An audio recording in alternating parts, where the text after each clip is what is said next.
There it goes. Ugly mug up in that picture. There we go. All right, so we're going to get started. We're going to have two on-time drawings since you guys were on time to the start of the Zoom call. First on-time drawing, this is $100 in SEO outsource, goes to Moses Pack. And the second goes to Chemo. So congratulations to you guys. We'll add that to your SEO outsource account as a credit. When you use these credits, so from, periodically we give stuff away, or when we can easily load credits to your account. So if you're going to use your credit, at the bottom when you go to checkout, just click use account balance.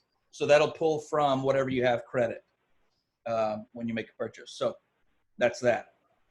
So what are you guys seeing with this pandemic going on as far as businesses in your area and different ways you're seeing people adapt? I'm in California, so you don't want me to say anything. Yeah, I do.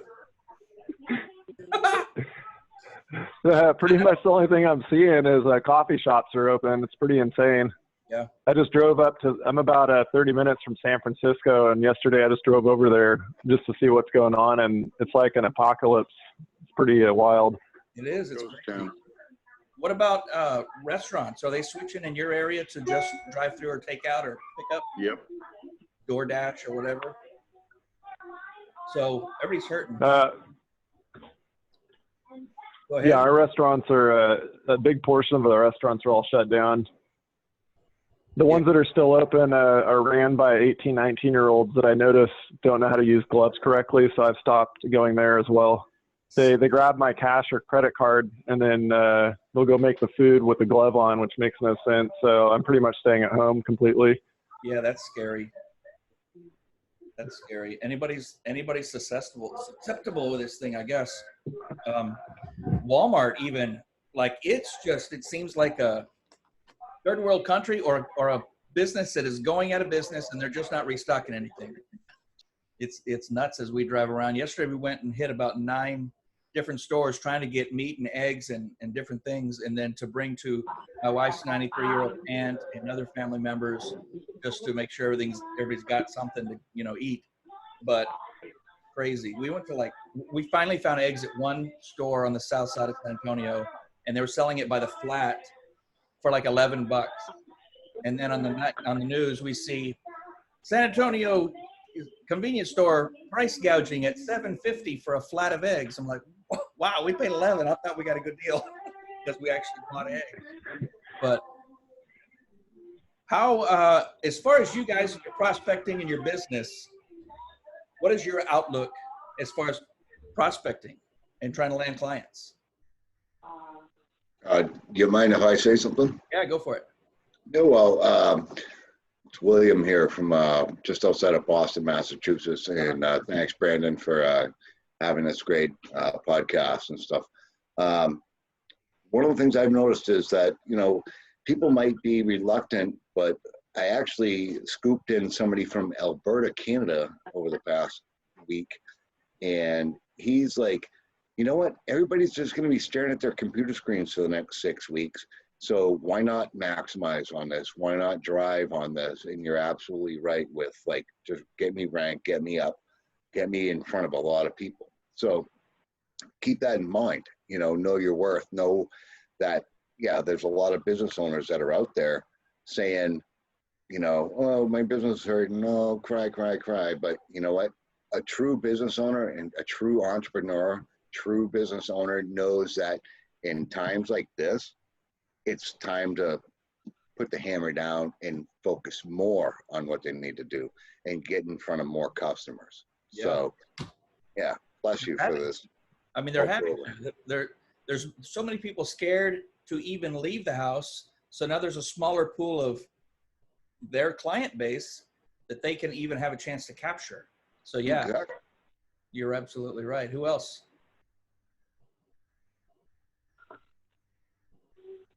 And if you got something off topic, bring that up too.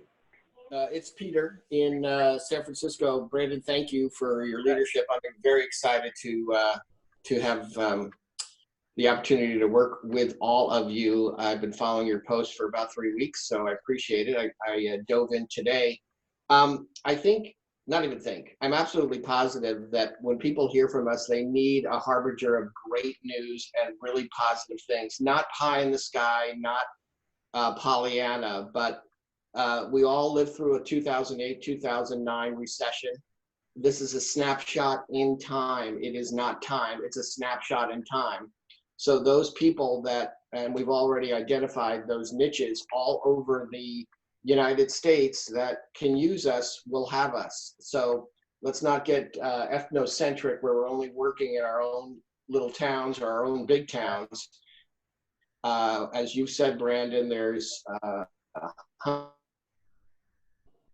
hundreds of thousands of colleges, gun shops. I think we're losing you.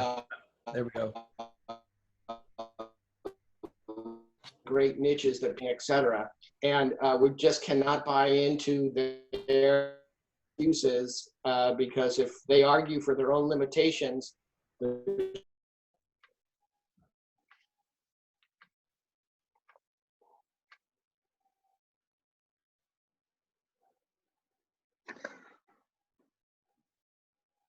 Stuff. Can you hear me? Where's everybody else in America? Just out of curiosity, whoever's listening. North Carolina. North Carolina. We're Texas. Ohio. Eastern Colorado. Boston, Massachusetts. Y'all, thank you, from Plano, Texas. Plano. Just north of Detroit. How's the Just outside of Savannah, Georgia. Yeah. So California, Sonoma. Welcome, Callie. Who's E. Wow. Diddy? NorCal in the house. Who's E. Diddy that keeps popping up like it's a screen thing here? San Francisco Bay Area.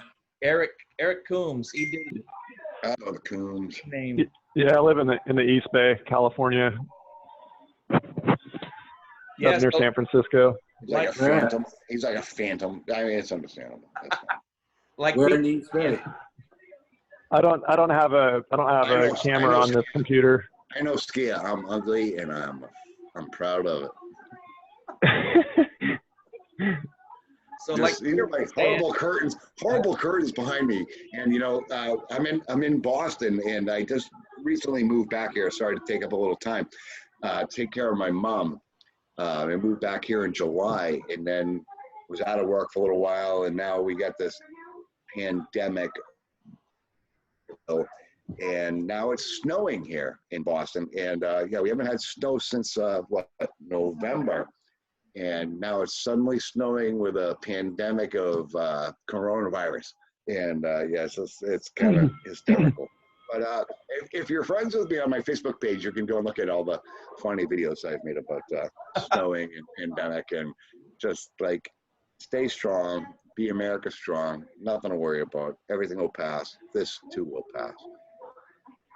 So, good point. Like Peter was saying, we are not limited to just work in our backyard. Our backyard, you may be in California, you might be in New York, you might be in one of these areas that is very, very locked down, and maybe they've to the point where they got the National Guard there, or you know, maybe soon. But because we're so fortunate to be able to work in the online space, we can use Google to reach any other area in not only just the United States, but also in other countries. I'm gonna mute you guys. I'm getting some noise. So someone mentioned they landed a client in Canada. I got clients in Canada, UK, Australia. You're not limited with anything. You're limited to as far as you can reach with Google, right? So if you can do a Google search and you can look up landscapers or plumbers or physiotherapists or whatever in those areas, look for the areas that aren't as hard hit. Texas is not one of the areas that's so hard hit where they're locking everything down. There's a lot more areas and smaller towns. And I'm telling you, even the little pockets of cities, and you'll have to get on Wikipedia or whatever to see what cities to maybe prospect that are outside your area.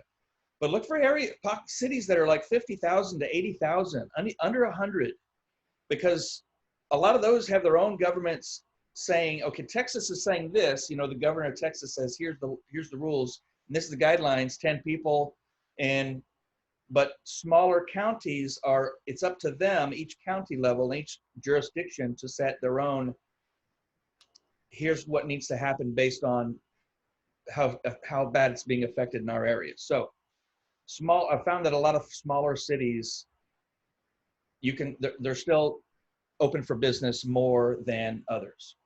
Another thing that I've noticed is with the service area businesses and the businesses that are still going to operate maybe at a smaller level on a different scale. They're not full blown like it was, a month ago, where the economy was great and they had more customers than they needed, even if they were not on page one. But I started going through a lot of my old prospecting candidates, and these are people who 6 months ago said, we just don't need the help. New Braunfels especially is an area where we're about 100,000 population, but we're the second fastest growing city in America, under 500,000 people for the last 2 years. I have still to this date a lead gen site that is sitting on page one for roofing that I can't give leads away. Nobody wants them or needs the work because there's so much new work and there's so many, the population is growing so fast that people are coming to them. They're going to find them. But now we're in a different scenario. So I've started approaching people. I've approached a landscaper, and can't remember what the other one was, but now these people are open to having a conversation. And so I'm just following up with them. Like, look, I contacted you 6 months ago. Things were doing great right then. I'm just checking in again with people that I've touched base with months ago. How are things now? How is this coronavirus affecting you guys as a business? Are you hanging in there? And show concern. And they're now opening up. They're willing to have that conversation because here you are coming back to them. You're showing concern, and you're in a position still to help them. Even if there's a smaller percentage of actual clients running around that they serve, now more than ever, they need to be at the top of Google. Maybe they were doing fine on page 2 6 months ago, but now if they still want to, fix those garage doors or be called for those emergency plumbing things or whatever, they need to be up to the top because there's a smaller pool of people to call, or that are going to use them as a service. And if they're not on page one, they're not at the top of page one, it's very unlikely they're going to get the job. So I'm also seeing, and this is what's really, really cool to me, businesses, and before I started prospecting, I started using Google to see how local businesses were adapting. So I saw one company that it was a whiskey distillery here in Texas. They converted one of their vats or one of their distilling machines to create hand sanitizer. They're still doing their whiskey. They're probably not selling as much as maybe they're selling more whiskey now. I don't know. But they're now creating hand sanitizer out of one of their vats, and they have orders from large companies, and more than they can handle. What's another one? Oh, you've probably heard all over the news about the gyms and fitness places doing their memberships by Zoom. So if you've got a membership at the gym, they give you the login to Zoom, and they do the workouts and the training on Zoom. You're One of our fading in and clients, out, Brandon, just so you know. what's that? I'm fading in and out.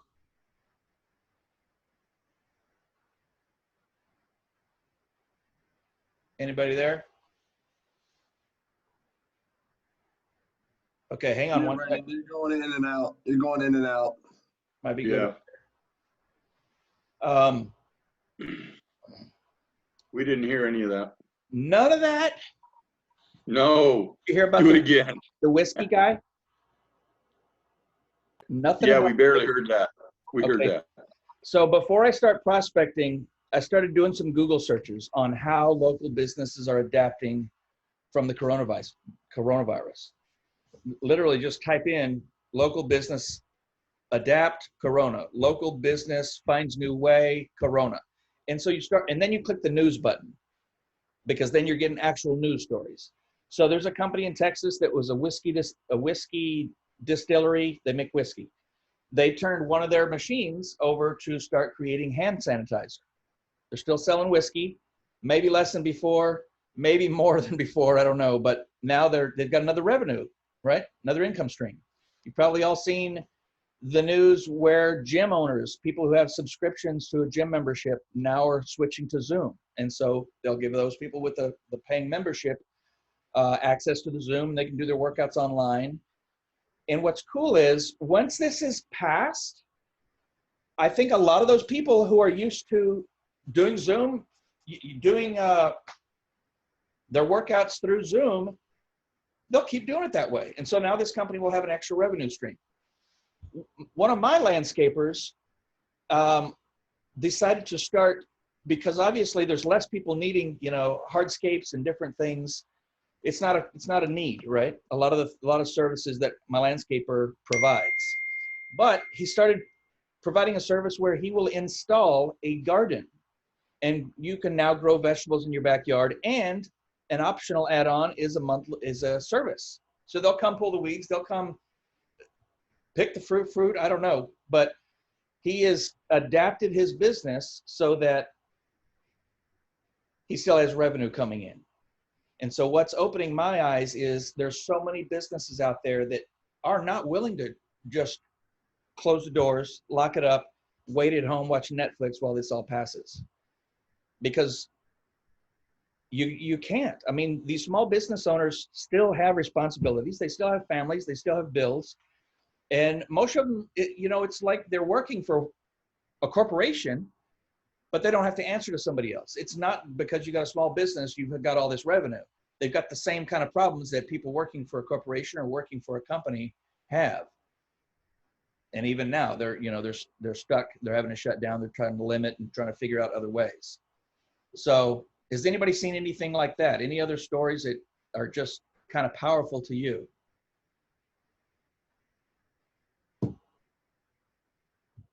Hey, Brandon. Yeah. What's up, Ryan? It actually, someone that sells stain down in Nashville is actually doing the same exact thing. They are changing their stain, and they're now selling hand sanitizer. Yeah. You got the equipment. That's yeah. awesome. I thought it was last Thursday or Friday, and I thought it was just a really big help to all the people locally, and then to their customers as well. Yeah. I kind of got goosebumps when I heard the deal about the landscaper and doing the garden, because now, like, you're not having to go to the store and fight for the produce. If you're able to grow it, the guy can come do it. He's already got the equipment and the crews. He's keeping his people working. And then if you want the monthly service to take care of it, great. Yeah, they're thinking on their feet. Yeah. So I've got one as well, Brandon. Lisa, I apologize. Anybody that knows me for the 66 years I've been on this planet knows that I'm politically correct, but this is business. There's a guy in Tennessee who has a club, a men's club, adult men's club, but he also has a restaurant in that club. So he is now keeping his entire restaurant team on staff, his security, his entertainers, his restaurant crew, everybody's working. He's now delivering food from the restaurant with the entertainers, and he's calling it Boober. So they take the food, That's from great. the restaurant, Boober. They take the food from the restaurant, they deliver it in scantily acquired costumes, no nudity, but they're bringing food to your door. $35 charge. It's split between the ladies and the driver. His whole property is still available. Everybody's making money, not as much as they used to, but for a lot of people, this is keeping them off the bread line. yeah, you're right.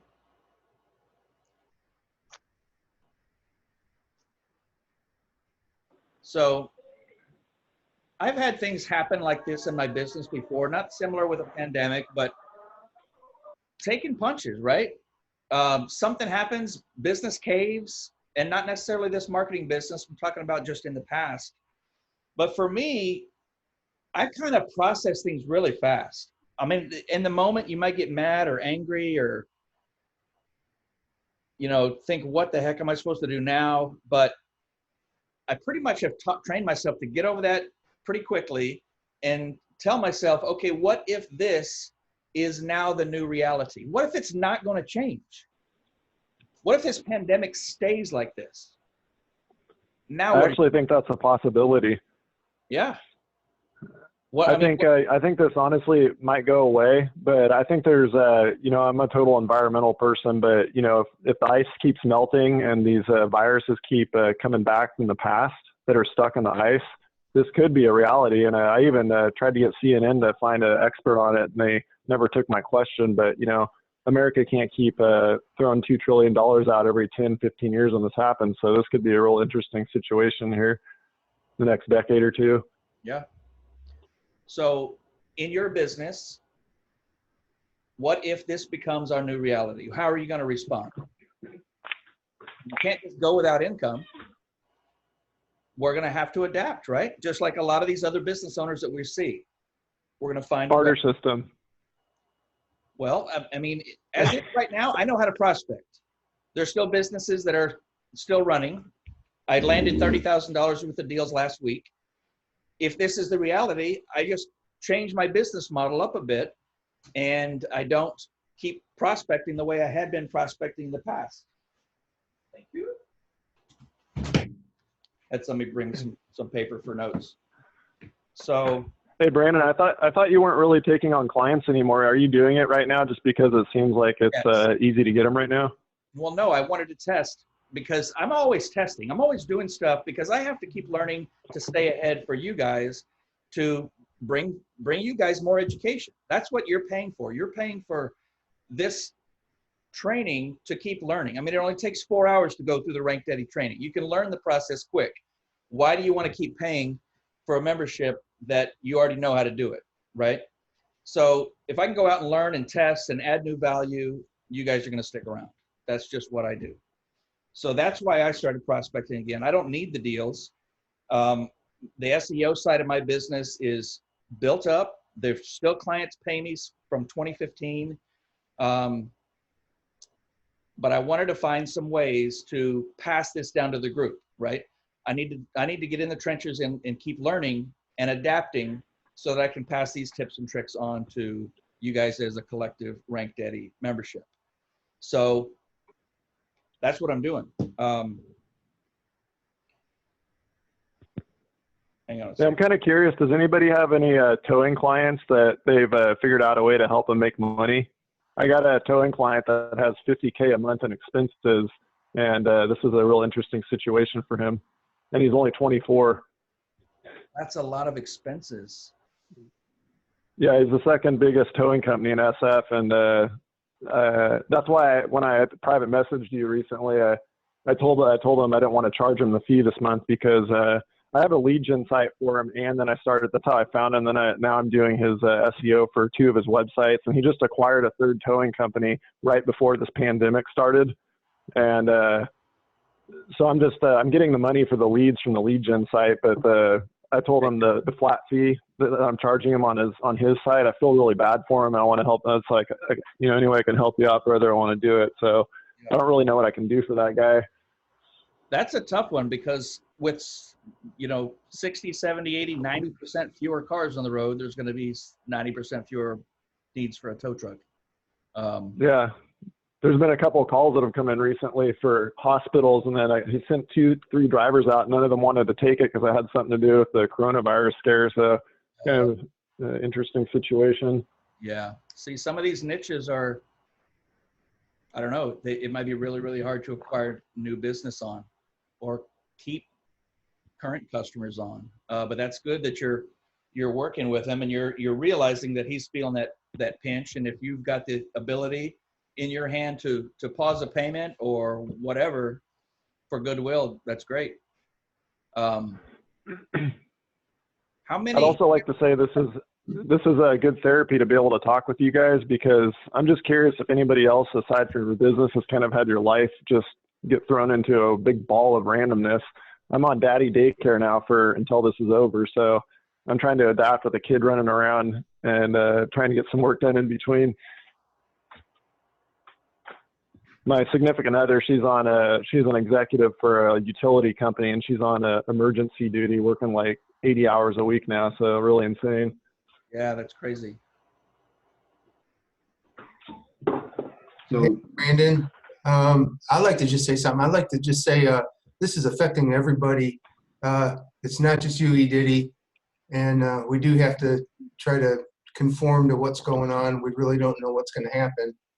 But hey, Brandon, I wanted to thank you for putting this on, and just to ask you real quick, are you reading the chat by any chance? Every once in a while it pops up, but no, I don't have it open. Okay, there's a bunch of stuff on there. I just wanted to let you know. Gotcha. Okay, I'll put this over in the side and you can address some of this. Cool. Oh, dang. hey, Brandon, Yeah, go ahead. who was it that asked about the towing client? That was Eric. E. Diddy. Eric. Uh, E. Diddy Eric. on Facebook. So one of the things I saw just earlier today was that essential workers were getting like a minimum tow charge instead of their normal flat rate charge. They were getting like whatever their cost was basically for the tow. That's what they were charging to the essential workers. I don't know if that applies to where you're located at, but He's explained to me before how he charges, and he's got like 3 different ways he charges the guys. Some of them are charged per job. Some of them are on salary. He honestly kind of confused me when it went over how his pay structure is. So I'm not sure how I could really help him based on that when I don't even understand it. okay. Appreciate trying to help me out there.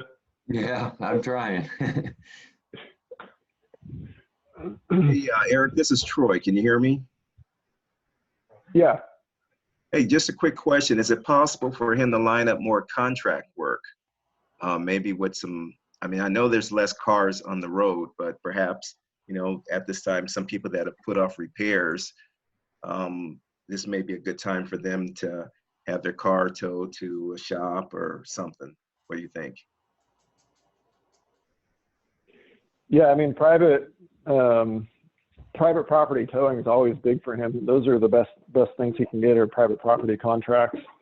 Both the Legion site and his site are ranked pretty high for that. So on the internet, he ranks pretty high for that, and he's a real go-getter. 24 has the second biggest tow company in SF, so we pretty much got the private property thing on lockdown as much as we can.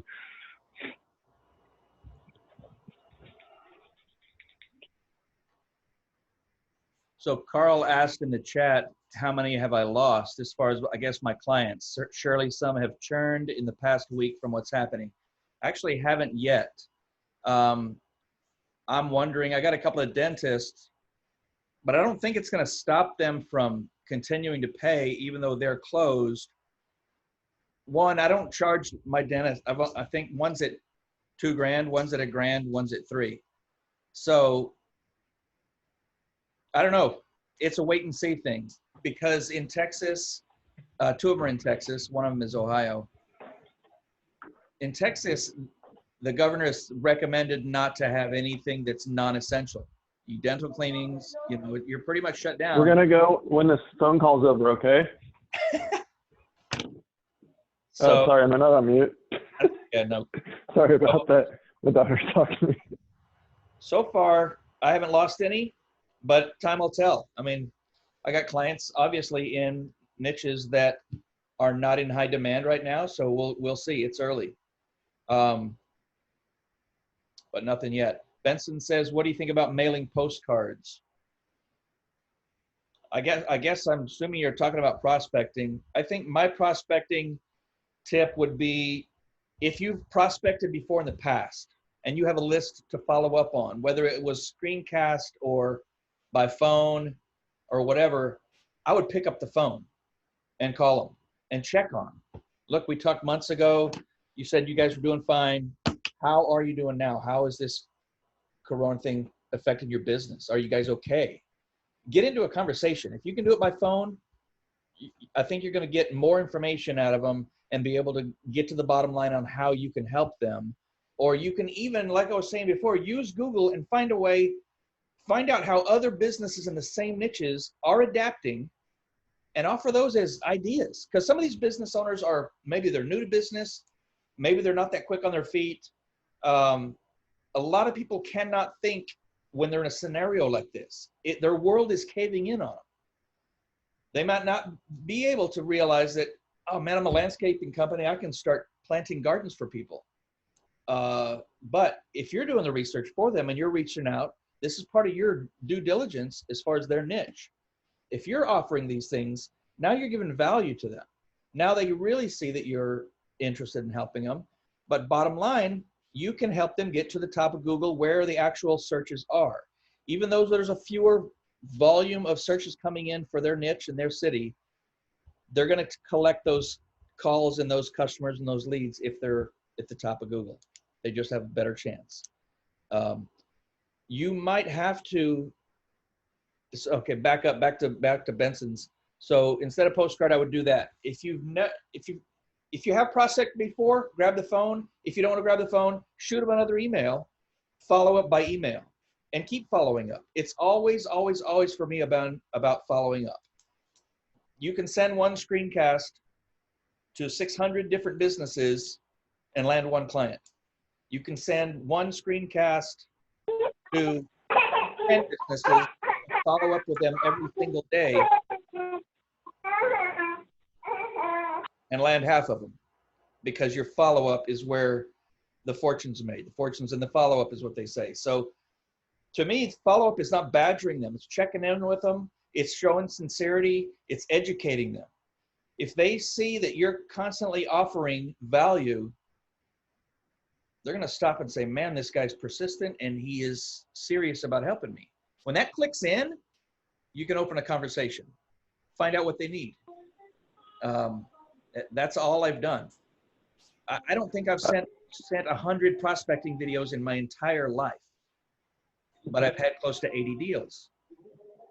So a lot of those are referral. Now, don't get me wrong, but when you're following up and you're doing your due diligence, like my first dentist, I landed just by due diligence because I went in and I learned about him as a person, found his business, sent a video. Then I go in and find his personal Facebook page. I see what he likes to do for a living.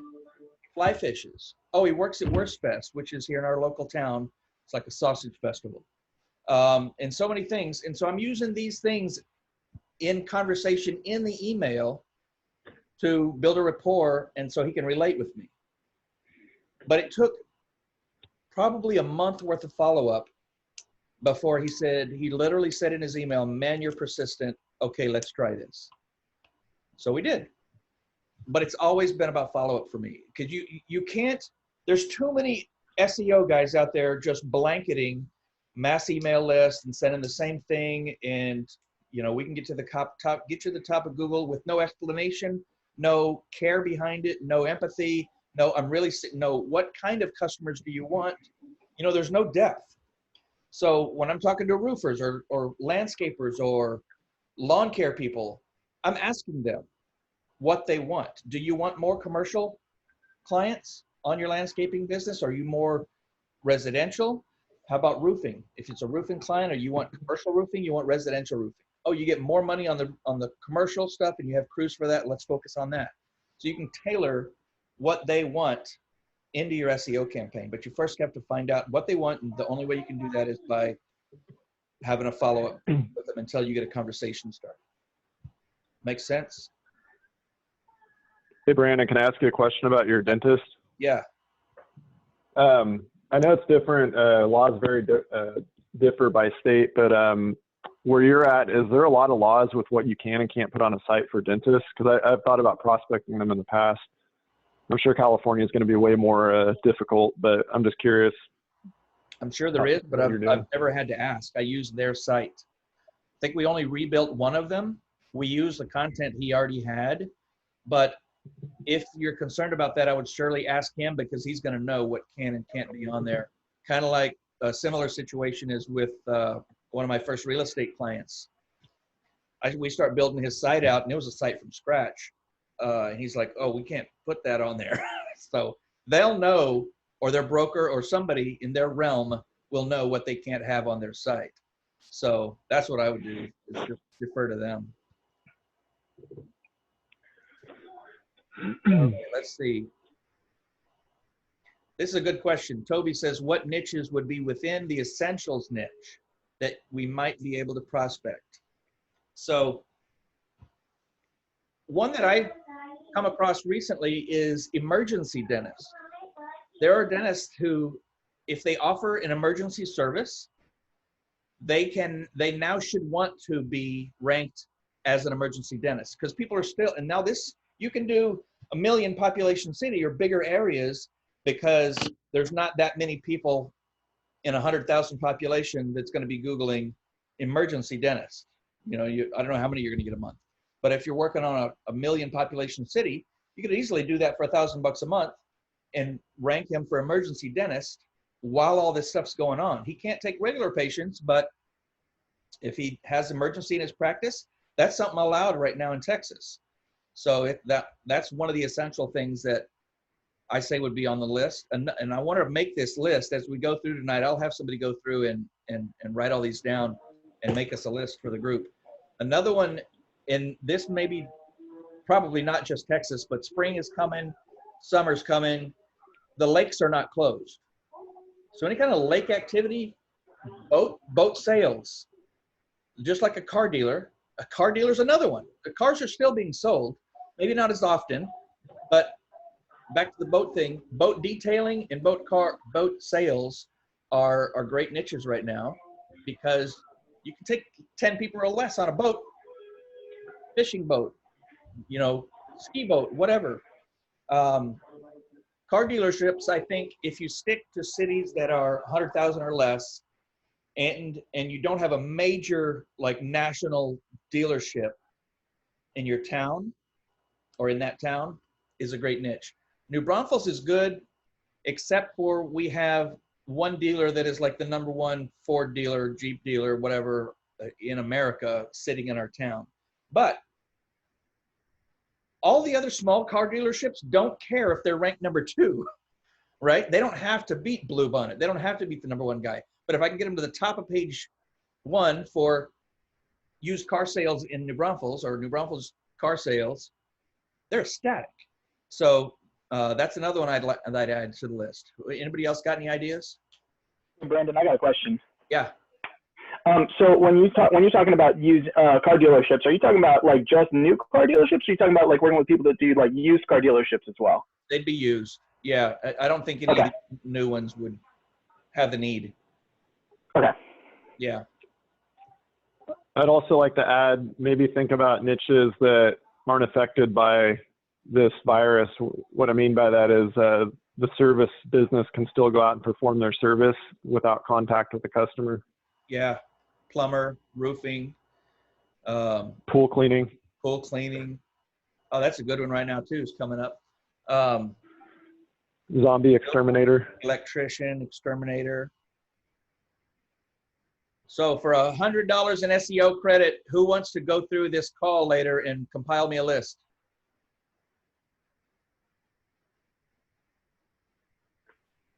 I'll take care of it. There we go. AJ Lambert, was that you? No, who said that? No, that was me, AJ. Okay, cool. So what else? Veterinarian. Veterinarian, yeah.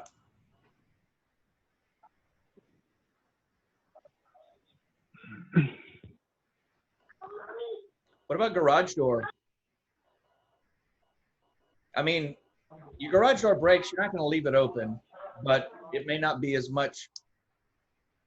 I guess you could leave it shut. It's possible. Alarm and security businesses. Ooh, good one, yeah.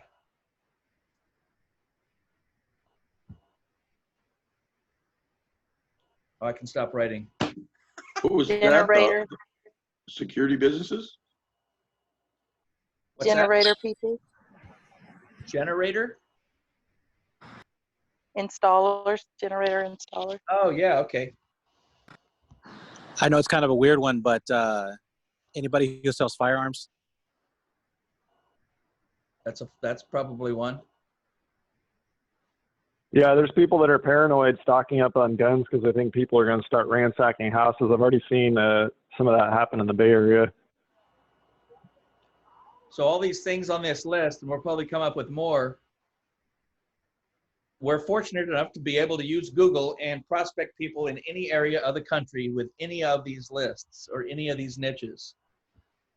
So many times we get, and I see it in the group, your geo thinking is my area because they think you have to go out and talk to these people.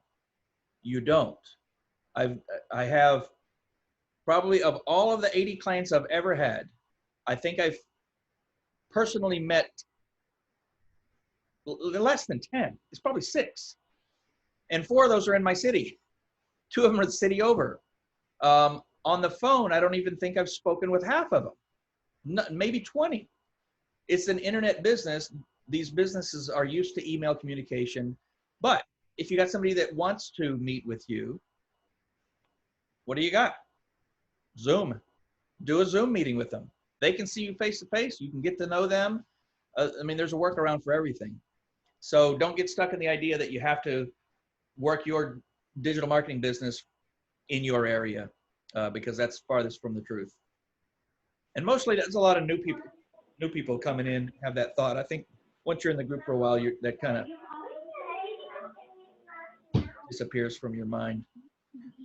What other, if you think of any other niches as we're going through, your brain will trigger and you just bust it out. But I'm going to go through here. Anthony says, any other tips as to how you would adapt your prospecting now? Anybody? I would say door to door's out. Yes. Door to door. And now I was saying phone call before, but now I'm wondering on a lot of these service businesses, now the services are still answered. If they're closed, maybe they're not going to answer the phone, maybe forwarded, maybe email's better. Maybe do both. I mean, take your prospecting list that you've gone through before and call them and email them, or email them and call them. They pick up the phone, hey, I just emailed you. How are things going there? You know, I think the biggest thing is just starting your conversation with these people. Hey, Brandon, this is Cortland. I was wondering, is there any new subject lines maybe for our emails that can be used during this time that aren't like, I hate to say the word clickbait, but something that's going to have a good open rate in terms of, you know, getting that email communication going? Yeah, you can probably tweak your subject line based on, you know, what's happening. Are you open? I don't know if you want to say need a roof, or are you open, or roofing repair, are you available? I don't know. I've never had a problem with open rates. Even now, although I've only done, you know, a handful of prospecting videos or emails since I started prospecting again. I always tried to think like a customer. So maybe try to think like a customer now, and that's your subject line. The cool thing about email is if you're using Banana Tag or another tracking software and it doesn't get opened, the next day you resend the same email, just change the subject line. We have so many people sending in their 30-30 spreadsheet, and the subject lines all are the same, and half of them say, no, they didn't open. And so I ask them, did you resend those emails with a different subject line? And usually the answer is no. You can't give up that easy. An email is already built. All you got to do is resend it with a different subject line. But try to think like a customer. So if you're going to be contacting a pool cleaner because you're trying to get your pool ready for spring, summer, what would you say in your email subject line? I mean, we know the content of the emails there. Search, if you haven't, for the topic in the group called micro steps. There's a couple of good posts on micro steps, because your subject has one job, and that's to get it opened. your first sentence has one job, or your 2 sentences, and that's to get your screencast video played. Your screencast video has one job, to get a reply. So if you break it down like that, you don't have to sell people on the subject line, right? And that's what we see everybody else in the SEO world doing. And we get you to the top of Google, but I just swipe delete. So micro step that stuff through.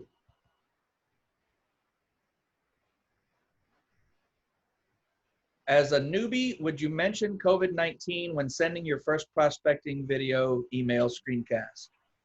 I would. You're a newbie to RankDaddy. They don't know that you're a newbie to SEO.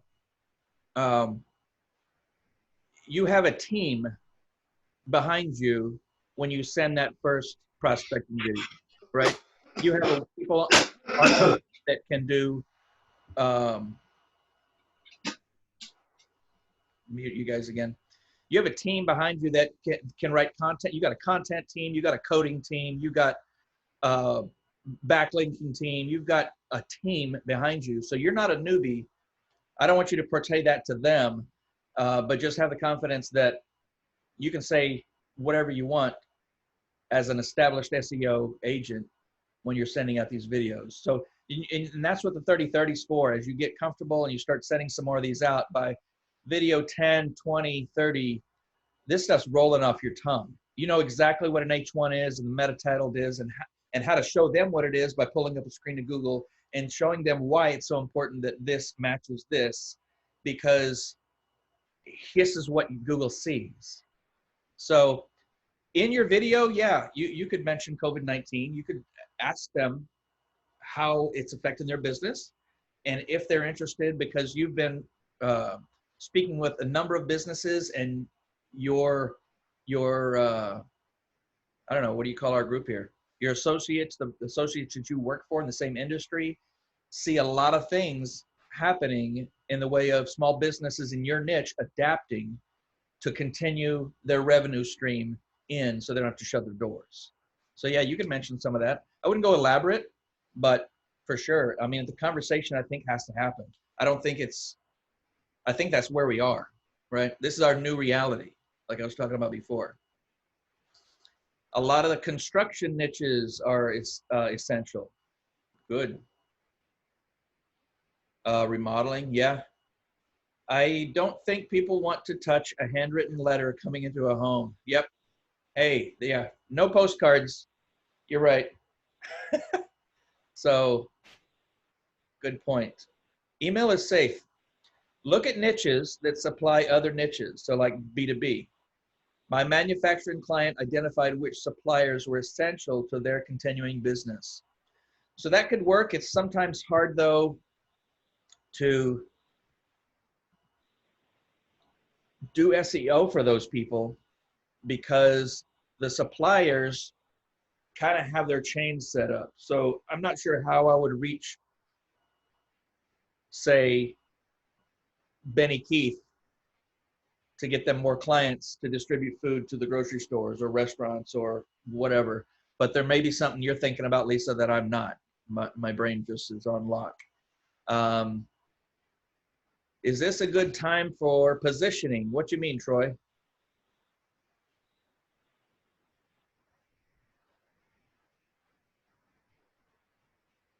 Troy Richard, I'm not sure what you mean by is this a good time for positioning? Postcards are a crazy, expensive, and an ineffective way of prospecting. Yes, but there's another technique called lumpy mail, and I don't know if I covered it in one of the I think it is a podcast. It's one of the earlier ones. It's called the Dream 100, and it's talking about really going after a client that you want, and you know they can do well with SEO, but mainly because they have your customers. So it's and I think this can't really be done during Corona, or maybe it could, I don't know. But it's like going to somebody who has all your customers already. So if you have a guy that does car wraps and advertising, who are his customers? They're our customers, right? We're in the same, that harmonizes. So now you go make friends with this guy. He already has all your customers. It's not going to hurt him for you to also have those same customers. So you send him a bottle of his favorite rum, or you give him NBA tickets or whatever. It's like you're lavishing gifts on this guy. And then when he says, what can I do for you? Hey, just mentioned we got the best SEO company on the planet, and we can help your people. They're driving your car, their car with your wrap on it. We can push them online. And so it's kind of like you're planting that seed, and you're making an incredibly valuable friend because he has hundreds of your customers already that he can reach out to and send them your way, and give them a referral. So yeah, house painting, siding, any sort of home improvement. Let's see. Brandon, was that you a while back that said you did that same thing with your banker? My banker? No. The manager got leads from the manager at the bank because he deals with all the businesses in the community? No, that wasn't me. Some other group you're in, dude. No, I don't know. No, I'm not in any other groups, to be honest. No. Somebody says here, I read that businesses, oh, this is Benson. I read that businesses are picking up their phone faster because they have less calls. I'm telling you, that's got to be true. If I was a small business, when I'm busy, phone's ringing, I'm busy. Maybe I won't grab it. Let the answer machine get it. Maybe I'll check it, maybe I won't. But now, yeah, less pool of customers to provide services to. You're answering that phone on the first ring. So that's a good one. Okay, Susan's question. Let's see. I'm not sure where Susan's question was. Hey, Brandon, you already touched on that one. Okay. It was about bringing up the virus and screenshots. Cool. Or screencasts, I mean. What to say? Hey, can anybody answer me? How do you get the screen to switch to the person on here on Zoom when they start talking? I'm not real familiar with Zoom. It should be automatic. Oh. Yeah, I don't know. It should highlight to the person who's talking. Like right now, can everybody see me? In the upper right, you can go to speaker view and gallery view. So it'll toggle back and forth. Gallery shows everybody. You hit it again, and it shows just the speaker. In the upper right on a Mac anyway.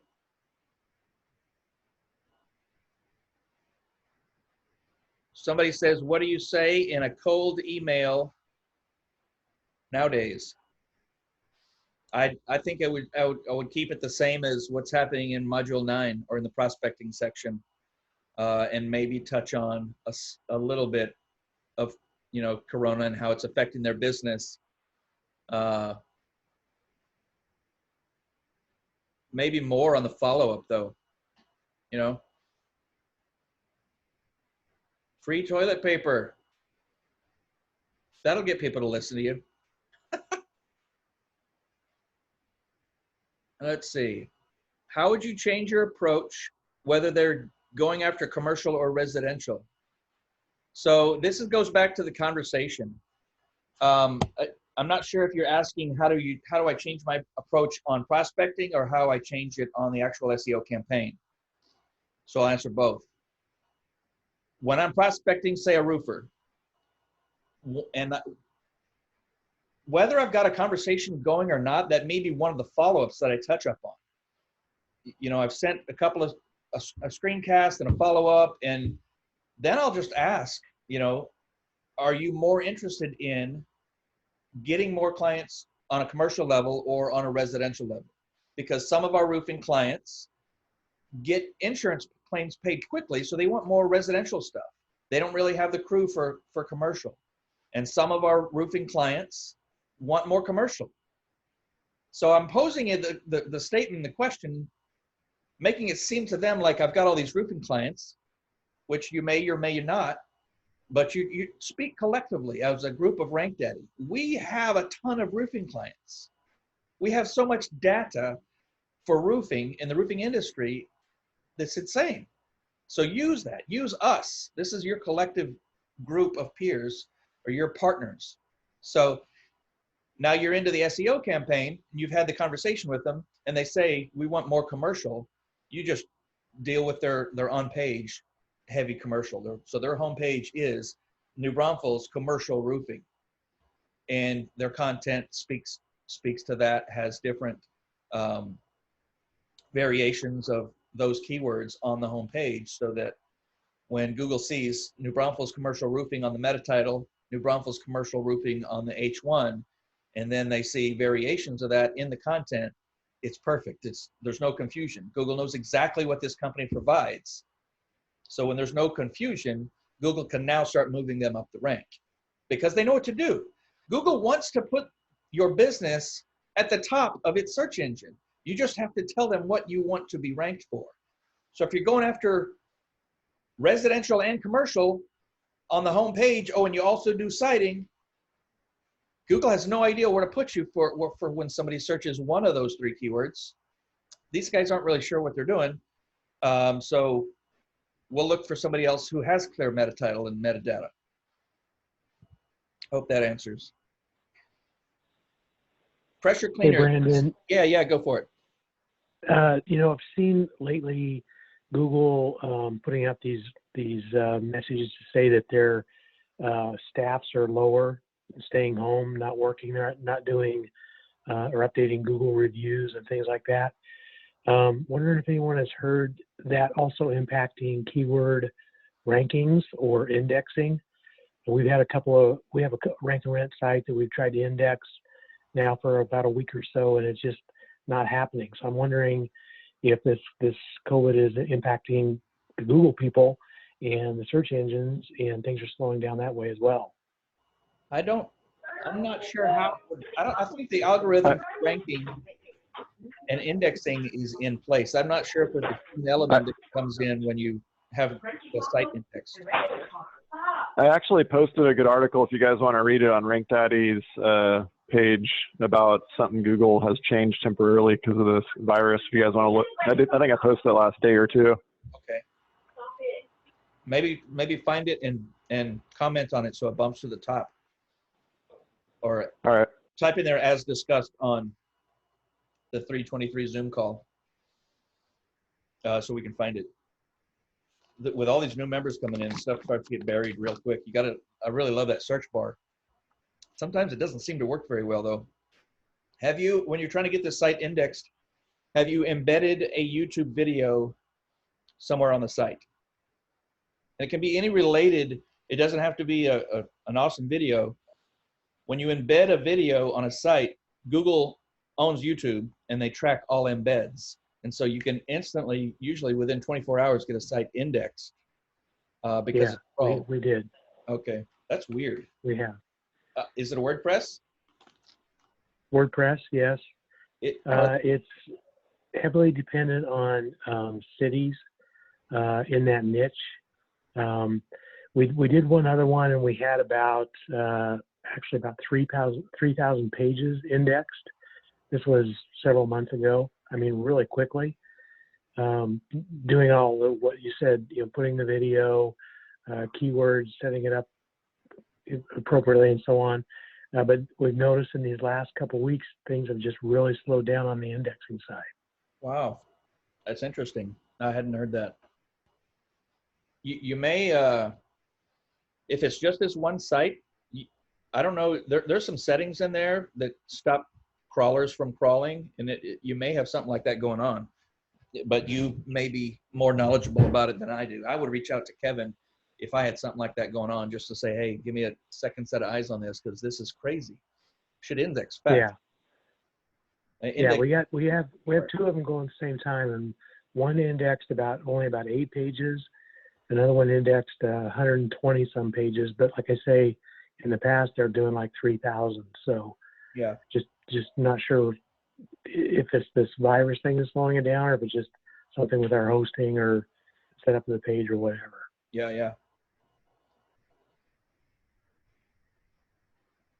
Another thing we might need to do as we're prospecting, whether you're new at prospecting or you're, still trying to land deals and scale, because of the pandemic, you may have to start at a lower rate just to build trust. Look, I've never ever lost money on SEO deals. And I started the entire thing before RankDaddy was even a deal. I started my SEO agency mainly out of lack of confidence at $200 to $250 a month deals.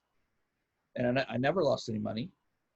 And I was outsourcing everything because I did not want to do on-page. We actually, take that back, we didn't do any on-page back then. This was 4 years ago. It was all off-page, all PBNs, all Web 2.0, all content. You just work the process according to your budget. So if you're starting a deal that should collect $1,000 a month to start, and you have to start it at 500 just to get in the door and to get some results, work it as if it's a $500 a month client. You're just doing less. You're going to get the same results. They may not be as fast, but you don't necessarily have to order the on-page SEO, because that's $100 or whatever out of your budget. Just make sure that your meta title and your H1 on the home page matches, and you have enough content with variations in the keyword to not be shown as spam. Because what's going to happen is, say you got a roofer and the meta title is New Braunfels Roofing Company, whatever company name, and the H1 is New Braunfels Roofing Company. But the whole front page has 2 paragraphs and the word roofing in there once, and the rest is images of their jobs. It's going to be looked at as spam because you're manipulating the search engine by putting the matching H1 and meta title. Now, if you have enough content, 500 or 1,000 words with New Braunfels Roofing, roofers, roof replacement, roof repair, and you've got all these keywords that you're not really targeting for homepage, but you've got variations of your main keyword, that's perfect. That's all you have to do to get that thing moving up, because all you want with on page is clarity, so Google knows exactly what you're trying to rank for.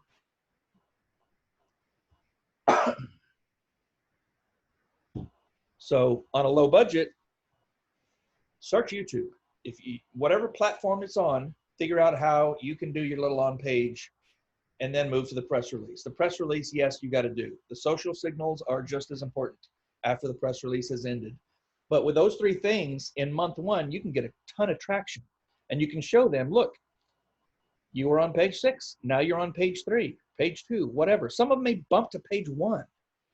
If you can yourself add some content in there, either write it yourself or take out your phone and record your voice as you talk about, roofing stuff. Do some research, whatever. There's so many things you can do on a low budget. You're doing more of the work, but a few months in, now you're able to scale this guy because he trusts you. He sees his ranking coming up, and he's getting more calls.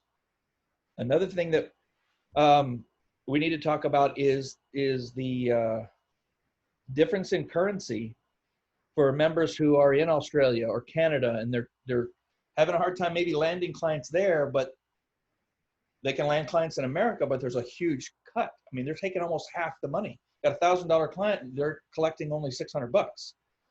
So what? This is your new reality. Work that like it's a $600 a month deal.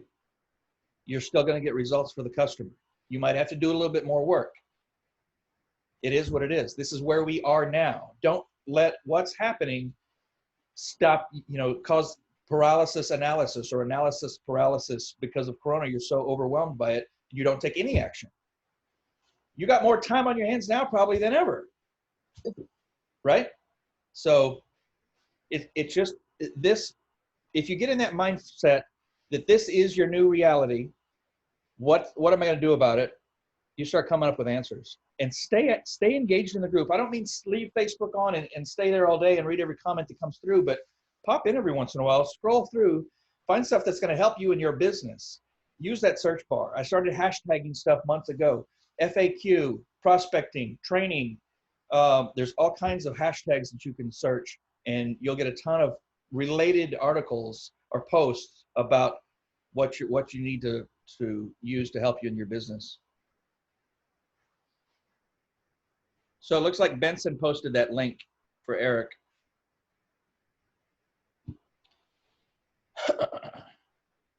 Martin to everyone. Martin says, area targeting. New Braunfels has 79,000 population, which is great for targeting. However, here in Australia, suburbs are too small and cities are too large. Crow's Nest has 4,000 population, but Sydney has 5.2 million. Should I focus on Sydney or just the suburbs? Or just large population suburbs and forget the rest? So a lot of this is going to come back down to how people search in your area. Crow's Nest, I don't know it. It may be a very popular place, and people may use that as a search term. If so, use it. It depends on the niche. If you've got a niche that will cover more of these little areas,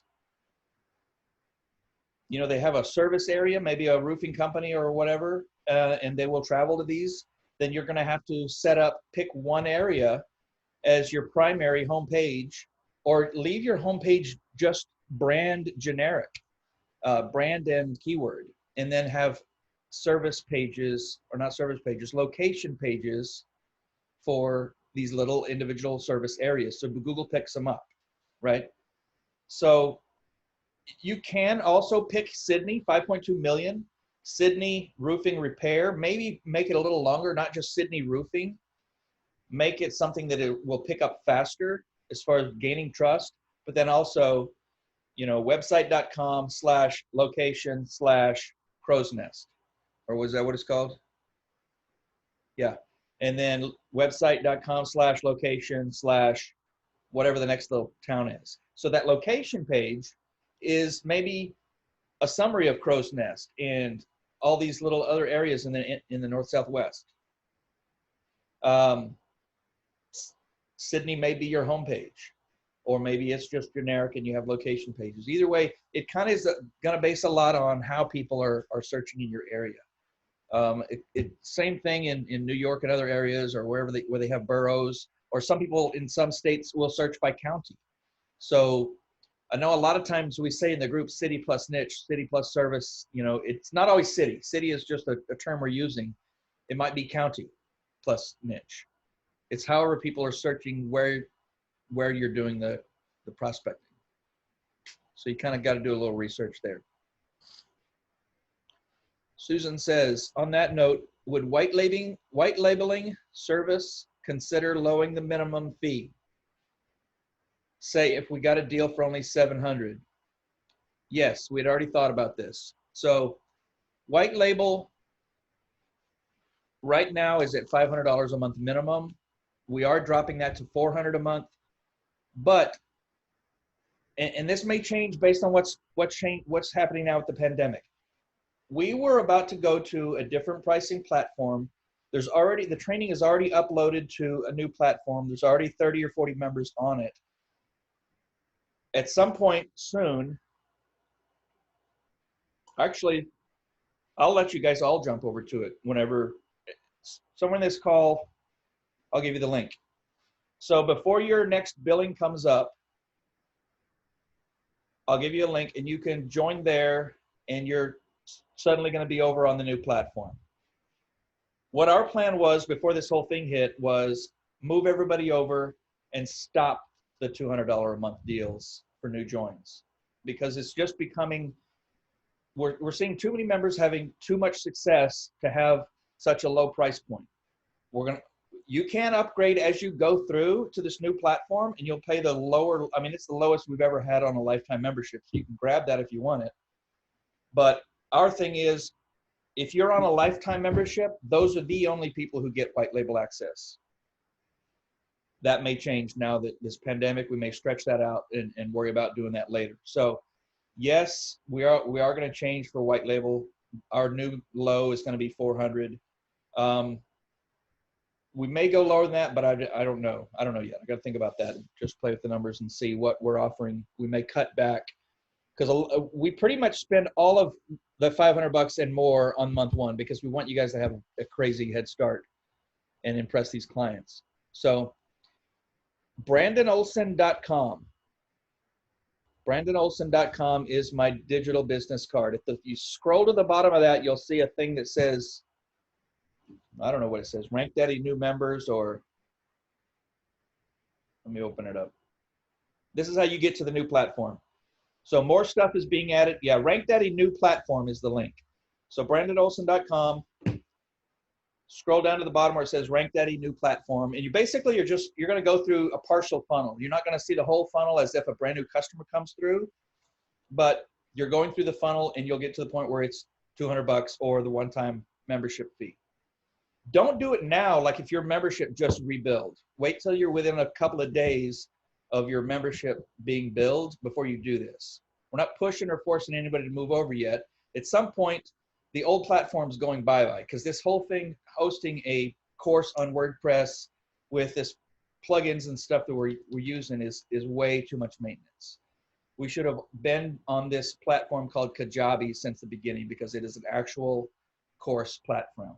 It tracks where you left off, where you pick up. There's so many other features, it's insane. So when you do decide to move over to that new platform, before we force everybody to, make sure you go back and cancel your billing on the other membership. You'll still stay in the Facebook group. You'll see some of the new stuff we've already put in the new training. A lot of the new training is going to be focused on clarity. So we'll have all the old stuff is still moved over, but now we started adding in clarity between a lot of the trainings and videos that are there now. So makes sense? So move over if you want today, if you want tomorrow, whatever, just don't do it if you just recently got billed. Just know when you come over, you're going to be billed $199 or you pay for the deal. Let's see. You can pause your membership, but by pause your current membership, because a lot of clients or a lot of members are just too worried about paying the $199 because things are getting so tight. And I get it, believe me. This is a come and go as you please type of membership. Within your membership, you just literally just cancel it or pull your credit card out. And at the end of your billing cycle, it just drops you. My team automatically goes in and removes you from the group. You can rejoin at any time. And then we put you right back in the group. If you have questions about that, private message me and we'll figure it out or get you taken care of. And Diddy says, what's it called? It's called RankDaddy. And yes, AJ, Kajabi is the bomb. Benson, yeah, Kajabi. What else? Anybody got any questions? Oh,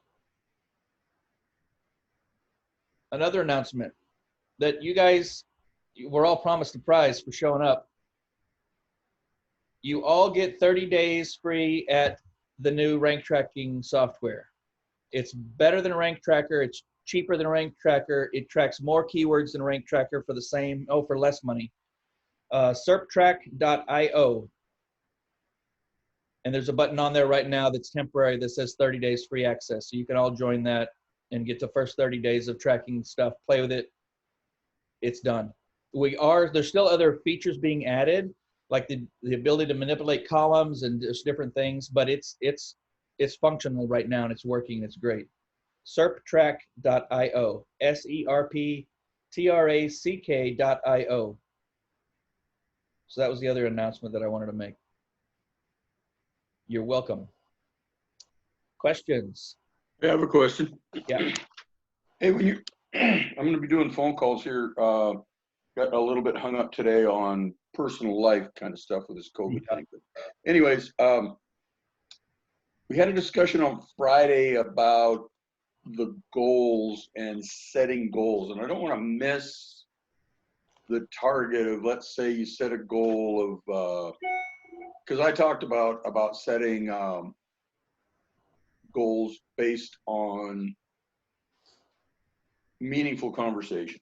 So let's say I have 100 calls and I have 5 meaningful conversations. My goal isn't really the 100 calls, and I just want your feedback on this because you've been doing it way longer than I have. So are you still focused more on just the calls and yeah, okay, I get from, you know, this person to this person, doing 50 calls a day, 40 calls a day, 100 calls, whatever it is. What do you recommend, Brandon? I never have set it on, I've never set it on number of calls. Block out a period of time, whether it's 2 hours, 3 hours, whatever, that, okay, I'm going to turn my phone off or my distractions, my Facebook notifications, and this is what I'm going to do. And if it's 2 hours and I only get 2 calls done, but they are insanely valuable and I've helped somebody and maybe I closed one of them or got somebody more interested than they were before, then that's productive. Yeah. I've never wanted to set it as, okay, I got to sit here because that's going to stink. I got to sit here and bust out 100 calls. I'm already sad about it. But if I've got it, my goal is to, okay, here's my time window. Now I'm going to go in and I'm going to help and educate as many, not as many, but help and educate as much as I can to each person I talk to.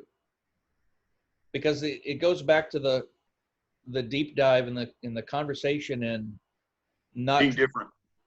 You got to be unique. You got to stand out. The first car dealership I'll rewind that. The first, and this is more like a tourist attraction type of place. In Texas, they have other places. They're corn mazes, right? So it happens in the fall. They'll hire a company and they will come out and GPS cut you with their lawnmower, whatever design you pick from their catalog. So I had another client who owned a restaurant in this little city called La Vernia, Texas. And they said, we got some friends that want to start up a corn maze. He already knew that we owned Comal tubes and started it from scratch, and it blew up, and they'd advertised on our tubes and stuff. And so they're like, you got to call Brandon because you're starting this thing from scratch. He will know what to do. And so I said, I had a conversation with the people, and I'm like, yeah, I can help you do it. But you guys need to have me come out and shoot aerial footage before, during, and after your maze cut. And they're like, yeah, that's a good idea.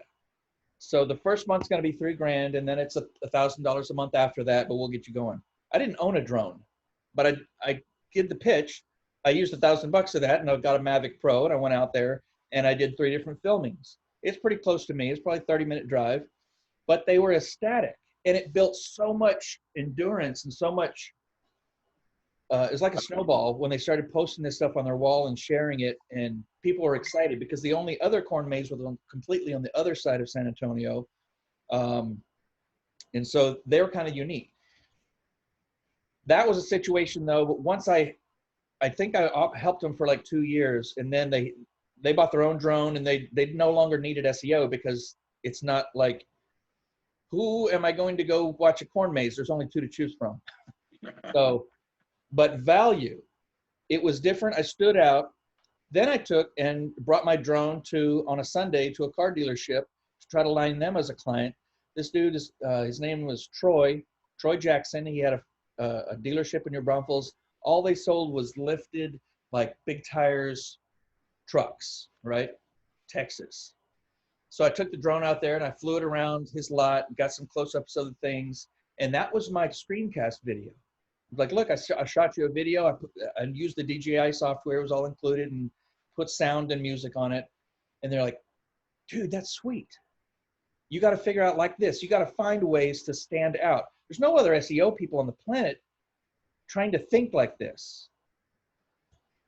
So it's more individualized. You're doing due diligence. You're looking at the Facebook page of the business. Who's the admin?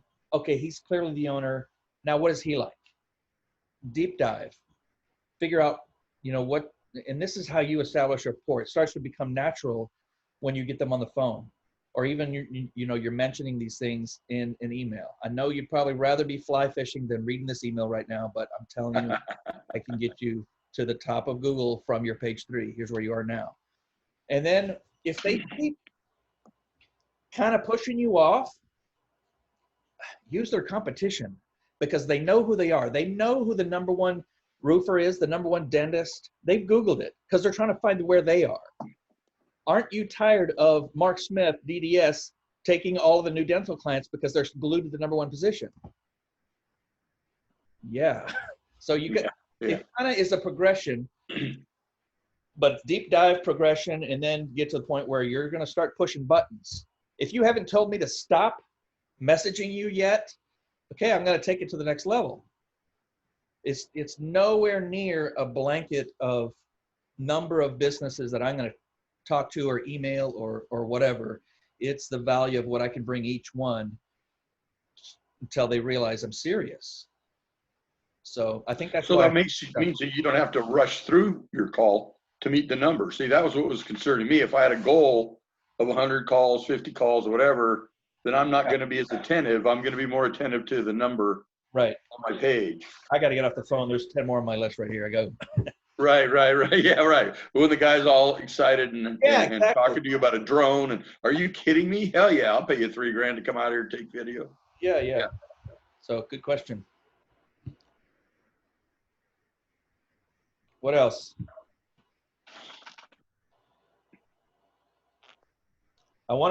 I know Kevin went 5 hours, Robert went 4, but I've already had a discussion with the coaches. We're going to try to limit these to between an hour and an hour and a half, because there might be 50 people on here. So the other 300 people who weren't able to are going to go to the replay section, and they're going to see 5 hours.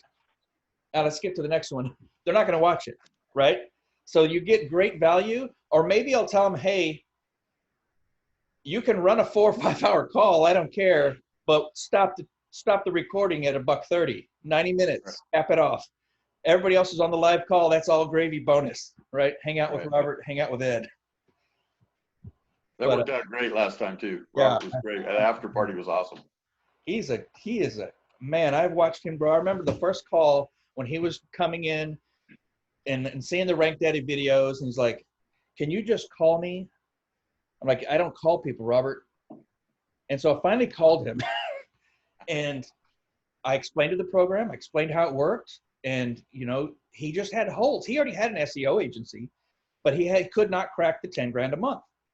So we filled in his gaps, and I'm telling you, within 30 days, he broke 30 grand. Within another 90 days, he broke 30 grand. And within the year, he's broke 100 grand a month. So that's what it is for a lot of people. They'll come in from outside and maybe they know the language, they know SEO, but what they think they know is not quite accurate, because it's not all about backlinks. It's not all about PBNs. It's not all about a lot of this stuff that we think it's about. It's about one thing. Websites rank because Google trusts them.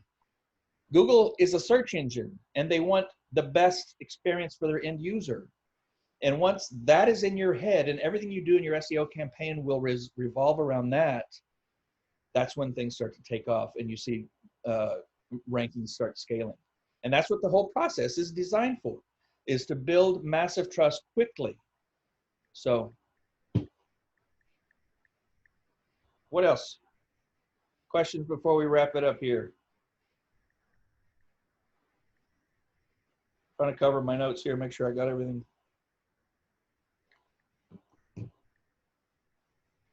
So kind of takeaways, look at things from a different angle. Like this may be your new reality. 2 weeks, this may be your new reality for a month, 6 months. I don't know. We don't know. But if this is your new reality, you're going to start looking at things a little bit differently. When I was 16, I had a motorcycle. I got a motorcycle license right after a car license, because that's all I had to drive to school. Rain, snow, doesn't matter. I was driving through town, and there was an 18-wheeler wedged under this 13-foot bridge. And I mean, it was wedged. So I pulled over. I got nothing else to do. And I'm just watching them. Wrecker comes, try to pull it out. They call a bigger wrecker. They could not pull it out. Sitting there talking to the cop. And I'm like, why don't they just let the air out of the tires?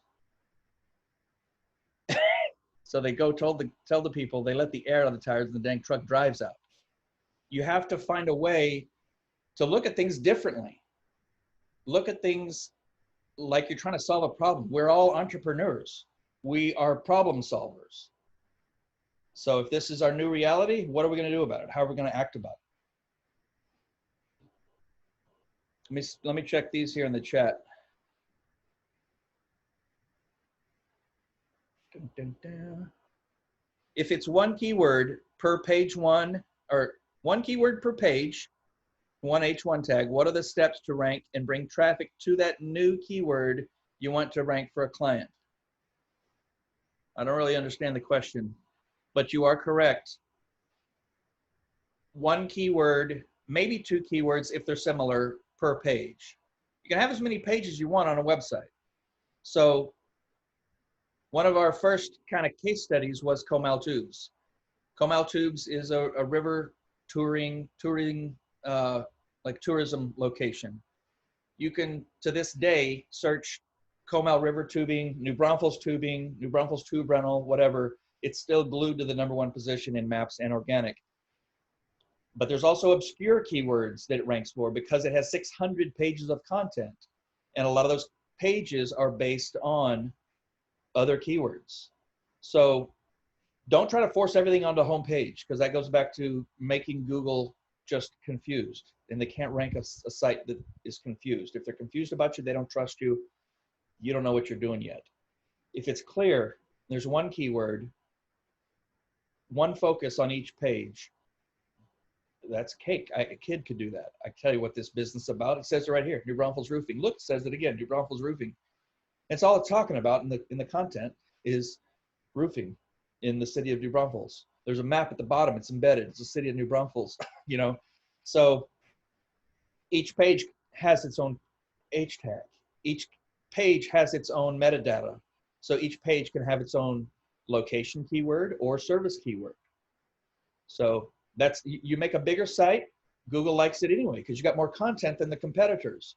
If you break down a whole page of content talking about roof repair or garage door replacement, or a micro facet of your industry or your niche, there's a lot of those, right?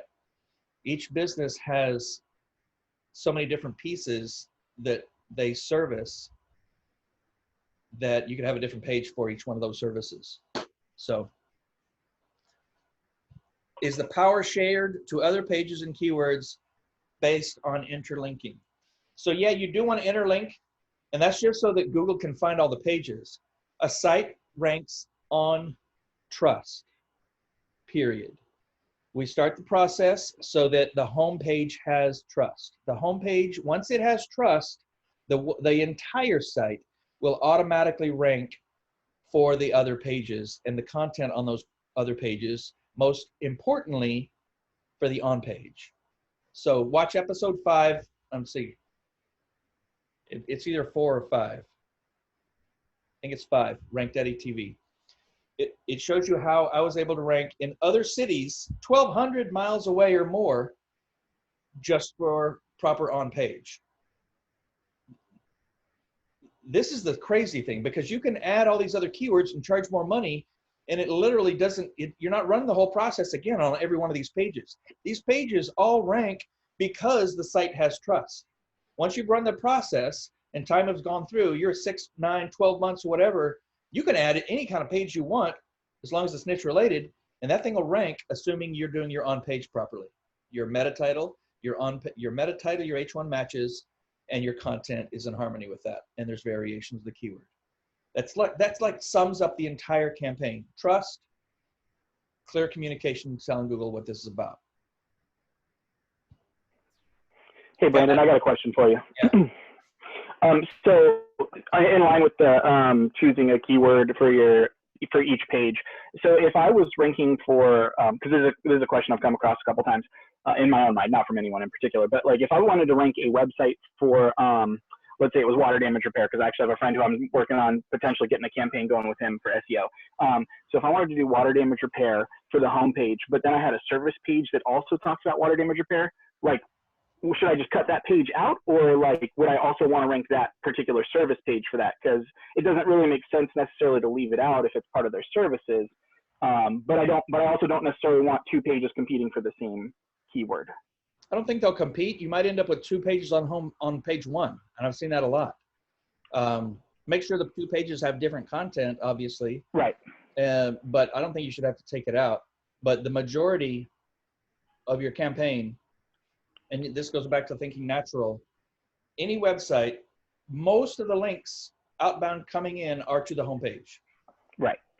So if all your campaign is to the homepage, and you've got few, links here and there, Web 2.0, PBN, whatever, to these other pages, it's going to look natural.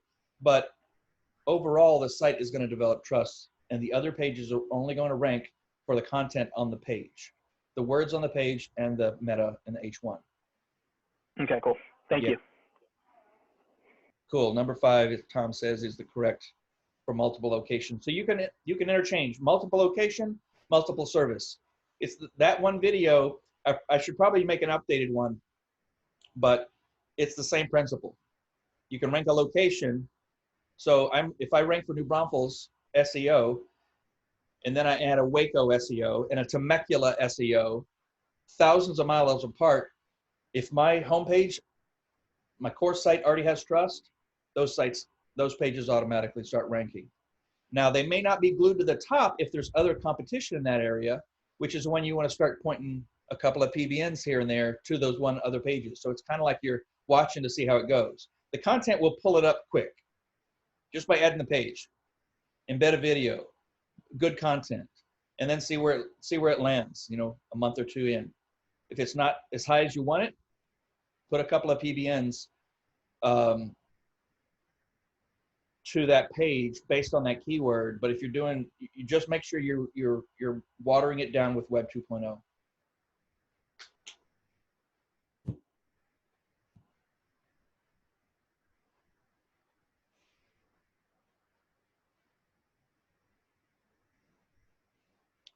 Good to go? So we're going to wrap it up. We're going to give away another couple $100 in SEO outsource credits.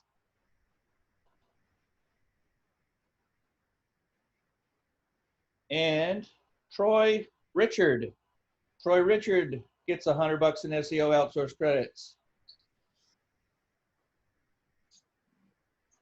And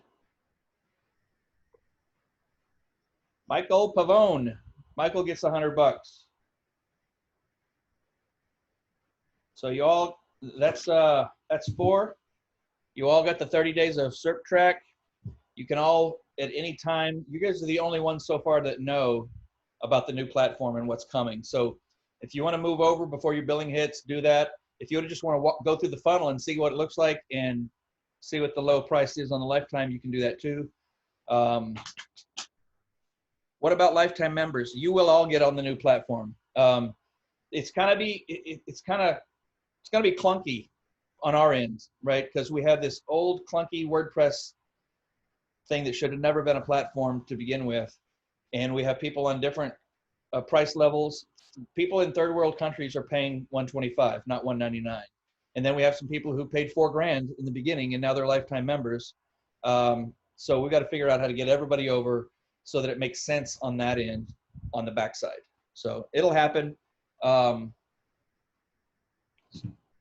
for now, all of the content is, obviously on the, you're not losing anything. If you're a lifetime member, you've already got clarity. You don't need the extra little pieces that are in the new platform. It's just going to be a more seamless flow, but more stuff will be added to it. And within a few months, everybody's going to be over to it anyway.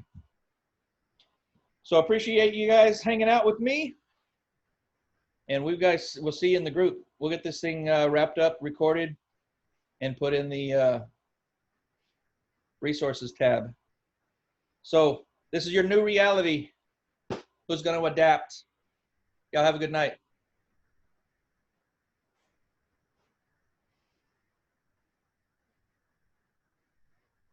Oh, thanks.